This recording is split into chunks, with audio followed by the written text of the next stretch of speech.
Amis de la Formule 1, je vais vous révéler maintenant l'astuce la plus spectaculaire de toute la saison 2026, celle qui a permis à Kimi Antonelli de décrocher la pole position et qui agite furieusement tout le paddock. Lors des qualifications de Silverstone, les deux pilotes Mercedes ont fait quelque chose d'apparemment fou, totalement contraire à tout instinct naturel. Ils ont complètement levé le pied de l'accélérateur à quelques mètres seulement de la ligne d'arrivée, un geste qu'aucun pilote au monde ne ferait jamais lors d'un tour lancé.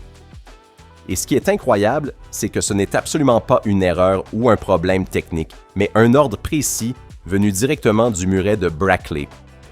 Derrière ce geste apparemment absurde se cache une faille réglementaire géniale que les ingénieurs de Mercedes ont découverte en fouillant dans les recoins les plus obscurs du règlement technique 2026, une faille que la fédération avait déjà interdite dans une version précédente. Le résultat?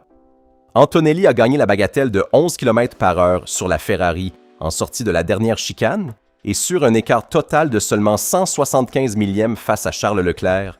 Pas moins de 169 millièmes proviennent précisément du tronçon où cette astuce électrique entre en jeu. Mais la partie la plus explosive, c'est la réaction de McLaren, qui montre exactement le même moteur Mercedes, mais qui n'avait absolument rien su de cette stratégie. Oscar Piastri, Lando Norris et même Andrea Stella ont été pris de court par ces révélations, et le sujet est devenu un véritable cas politique susceptible de se retrouver sous la loupe de la fédération. Si vous ne voulez manquer aucune mise à jour sur Ferrari et sur la Formule 1, laissez un like à cette vidéo et abonnez-vous à la chaîne pour rester toujours informé. Commençons sans attendre l'analyse détaillée. Pour bien comprendre ce coup de génie dans toute sa profondeur, il faut connaître une règle technique précise. Avec les nouvelles unités de puissance de 2026, la partie électrique représente environ 500 chevaux, une valeur tout simplement monstrueuse. Lorsque le moteur électrique s'éteint, le règlement de la fédération impose une rampe de réduction progressive de la puissance avec un maximum de 50 kW par seconde, et ce pour des raisons de sécurité. Imaginez une voiture qui perd 500 chevaux d'un coup en bout de ligne droite avec une autre machine collée dans son sillage. Le danger serait immense.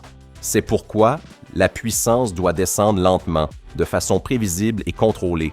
Mais en qualification, cette rampe progressive devient une véritable condamnation, car elle oblige la voiture à traîner une phase de puissance décroissante dans les derniers mètres du sprint lancé. C'est précisément pour cette raison qu'à Brackley, les ingénieurs ont creusé pour trouver la porte que personne n'avait encore vue. Et maintenant arrive le vrai chef-d'œuvre technique. Le règlement prévoit certaines situations dans lesquelles la rampe progressive peut être légitimement ignorée et où la puissance électrique peut chuter instantanément à zéro. L'une de ces situations survient précisément lorsque le pilote retire complètement le pied de l'accélérateur, générant ce que le règlement définit littéralement comme une demande négative de la part du pilote. La logique est évidente, si le pilote lève le pied, c'est qu'il veut ralentir, donc le moteur électrique doit se couper immédiatement. Et c'est là que le vrai génie entre en scène.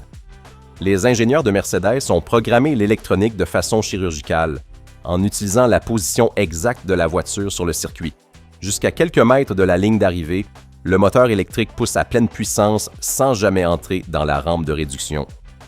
Puis le pilote lève brusquement le pied, la puissance chute instantanément à zéro de manière parfaitement légale et la voiture franchit la ligne avec toute la vitesse accumulée.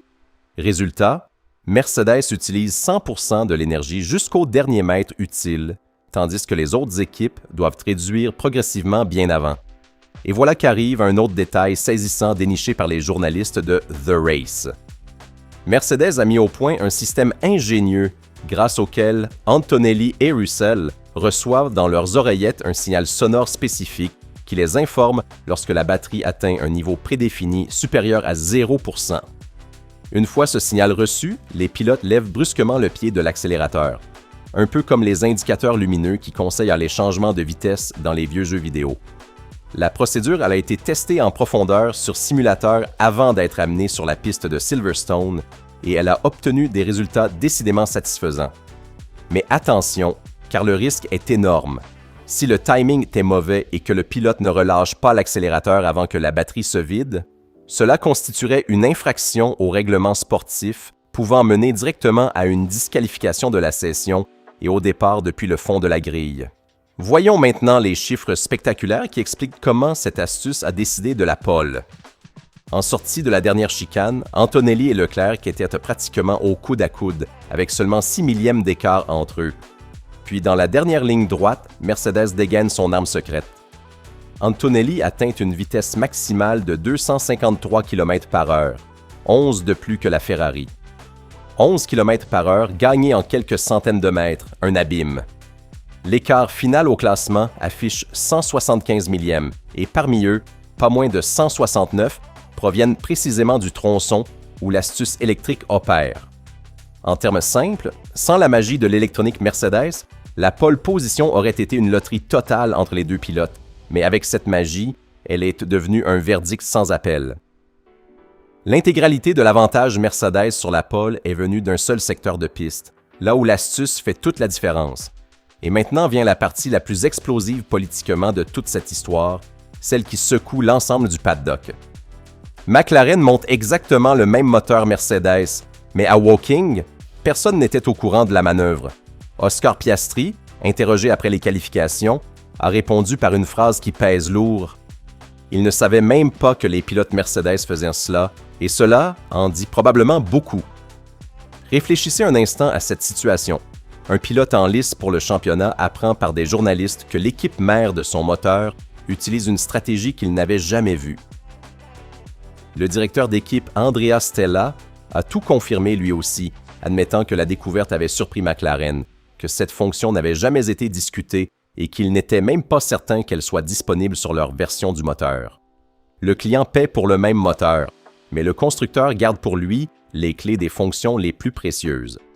Norris, avec sa franchise habituelle, a ajouté que son tour était parfait, qu'il avait tout donné à la machine et qu'ils sont simplement lents partout, dans les virages comme dans les lignes droites. Et voilà un détail qui rend tout cela encore plus fascinant. Cette astuce ne peut absolument pas s'improviser. Antonelli a personnellement raconté combien il a été difficile de l'apprendre, parce que conduire de cette façon va littéralement à l'encontre de tout instinct naturel d'un pilote. Lever le pied avant la ligne d'arrivée, retarder l'ouverture des gaz dans les virages rapides pour conserver l'énergie, accepter de perdre un peu en sortie de virage pour gagner bien plus sur la ligne droite.